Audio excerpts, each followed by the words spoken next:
ছোটখাটো রান্নাঘরে আপনাদের স্বাগত। আজকে আমি বানাবো ঝিঙা পোস্ত। রেসিপিটা আপনারা দেখতে থাকুন কিভাবে রান্না করছি।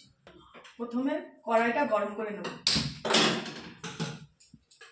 আমার কড়াই গরম হয়ে গেছে, এবার আমি পরিমাণ মতো সরষের তেল দিয়ে দেবো। আমি ঝিঙা পোস্তর জন্য সরষের তেল ব্যবহার করব। আমার তেল গরম হয়ে গেছে, এবার আমি পরিমাণ মতো কালো জিরা ফোড়নে দেবো।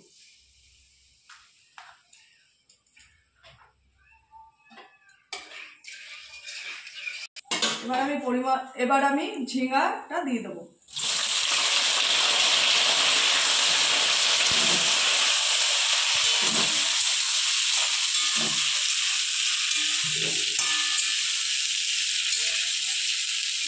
ঝিঙা ভাজা হতে হতে ততক্ষণ আমি পোস্ত আর কাঁচা লঙ্কা বেটে নেব। আমি ঝিঙা পোস্তর জন্য পোস্ত আর কাঁচা লঙ্কাটা বেটে নেব।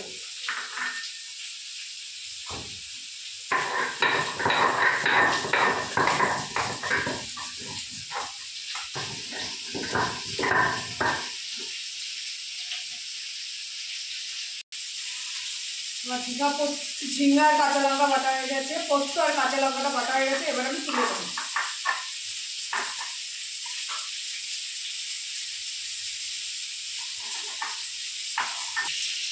এবার আমি পোস্ত আর কাঁচা লঙ্কাটা ঝিঙার মধ্যে দিয়ে দেবো।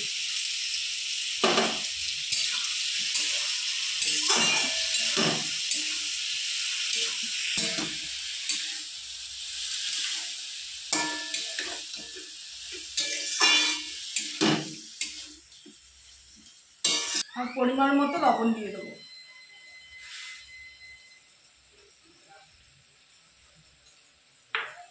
আর আমি ঝিঙা পোস্তর জন্য সামান্য পরিমাণ হলুদ দেবো, বেশি হলুদ দেবো না।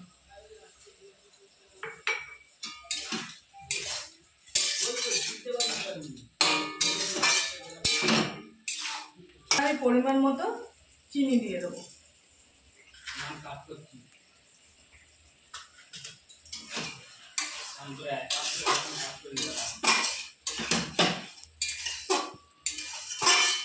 যেহেতু ঝিঙায় জল ওঠে, এই জন্য আমি অল্প পরিমাণ একটু জল দেবো, বেশি জল দেবো না।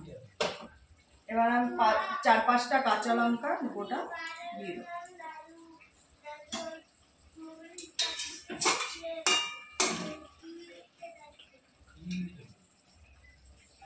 5-10 মিনিট থালা দিয়ে ঢেকে দেবো।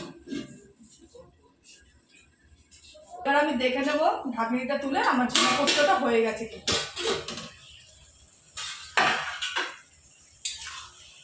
আমার ঝিঙা পোস্ত হয়ে গেছে, এবার আমি নামিয়ে নেব।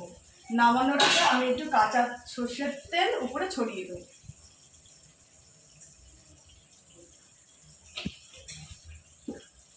আমার ঝিঙা পোস্ত হয়ে গেছে, এবার আমি নামিয়ে নেব।